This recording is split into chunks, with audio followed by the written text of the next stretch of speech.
Automation Edge is building delightful workplace experiences. It is your perfect partner in your digital transformation journey for robotic process automation, that is RPA, and hyperautomation. You can automate your web or Windows applications using AutomationEdge GUI Automation. Hi, I'm Seema from AutomationEdge Professional Services. In this video, I will show you how to fetch multiple stock values from the Google Finance website. We will start with the Google Finance single stock value workflow or bot that we created in the previous video. We will build upon it and add a CSV input step, loop steps, and a text file output step to handle multiple stock values. Let us see the flow of steps. We are building a GUI Automation Edge bot with loop. We will begin with a CSV input file with one or more stock symbols. We will add loop steps. The purpose of the loop steps is to handle one record at a time from the CSV input file so that there is no collision in the GUI automation. Automation Edge handles rows parallelly. However, in case of GUI automation, we need to handle one row or one record at a time. Hence, we use the loop steps. For every record, the bot navigates to the Google Finance website, enters the stock symbol, hits enter, fetches the stock value, and writes it to a text file output step, and continues the loop for the next record. When all the records are over, then it exits the browser. Let us now build the workflow or bot in Process Studio. I am in Process Studio and I have opened the Google Finance single stock value workflow we created in the earlier video, Google Finance single stock value. Let me save it in the same project as Google Finance multiple stock values. Click OK. Now, first of all, let us get rid of the get variable step, since I will get the stock symbol from a CSV file.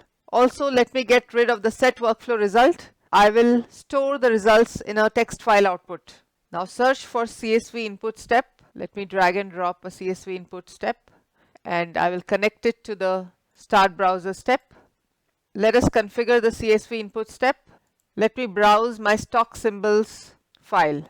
Let me show you the contents of the file. The file has information about company name and stock symbol, as you can see. Now coming back to the CSV input step, click on the get fields. You can see the company name and stock symbol.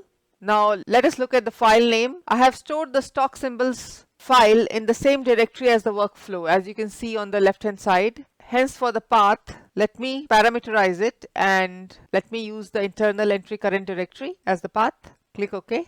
Now let us go to the start step. Since it is no longer a start node, let us uncheck the start node. Now we wish to put the GUI operations in a loop. Search for the loop step. Drag and drop the start loop step. It automatically comes with a continue loop step. Let us connect the start browser step to the start loop step.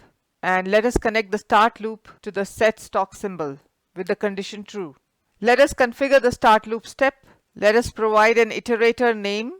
And we wish to process every record in the CSV file once. So let us put the number of iteration 1. And we don't need any additional fields or conditions. So let me click OK. Now in the loop, we have the set stock symbol, enter, and fetch stock price steps. We wish to save the fetched stock price in a text output file. Hence, drag and drop a text output file after the fetch stock price. Let us double click on the text file output. Let us leave the file name the default for now, and the extension is text, and add file names to result is checked so that the file is available after the step and also in the Automation Edge UI upon execution. Let us go to the Fields tab. Let us click on Get Fields. Now we are interested in the company name, stock symbol, and stock value. So let us remove the iterator field.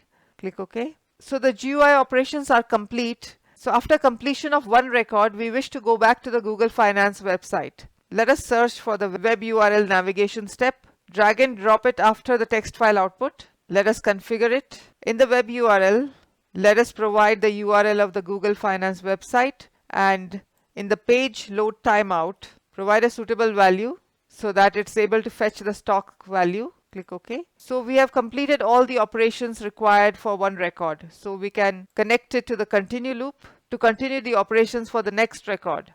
And for exit browser, let us drag it near the start loop. So once all the records in the loop are processed, the loop should end and it should exit the browser. So let us connect it with the condition false.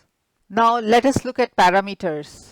We require that a user should be able to browse for the stock symbols file as a runtime parameter, and user should be able to provide an output file name of his choice. So let us define the parameters. Let us call the first parameter p underscore stock symbols. Provide a description. Browse the file containing the stock symbols. It is of the type file and runtime parameter. The allowed extension is .csv and .xlsx. And we will define the next parameter as p stock values and a description. Provide a file name for stock values. Since it is only a file name, it is of the type string and runtime is true.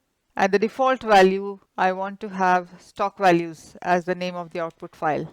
Click OK. Now double click the CSV file input step. We have the file name in the local directory and called stock symbols. I will copy this and go to the parameters. In the default value, I will put this path. Click OK. Now once again go to the CSV file. Now this entire file path name can be replaced by the pStockSymbols parameter. Click OK. And for text file output, we would like to store in the same directory as the workflow.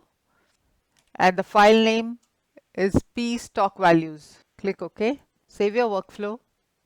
We can now execute the workflow. So click on Run. The workflow execution has started. It will put the stock symbol one by one in the search box and fetch the respective stock values. It first puts Google Nasdaq and fetches the stock value. Then puts Infosys and fetches the stock value. It then puts Samsung and fetches the stock value. It then puts Apple and fetches the stock value. And finally it puts Amazon and fetches the stock value. The browser exits. So the workflow is complete. Click on the text file output. You can preview the data where you can see the company name, stock symbol and stock value. Now in the directory it has also generated a stockvalues.txt file. Let us check. It has stored the company name, stock symbol and stock value. Let us recap. In this video, we built a GUI Automation Edge bot to fetch multiple stock values using loop. We added parameters for input file and output file name. You saw how simple it is to use AutomationEdge GUI automation to automate your mundane tasks and to use GUI automation steps alongside other AutomationEdge steps for complex scenarios.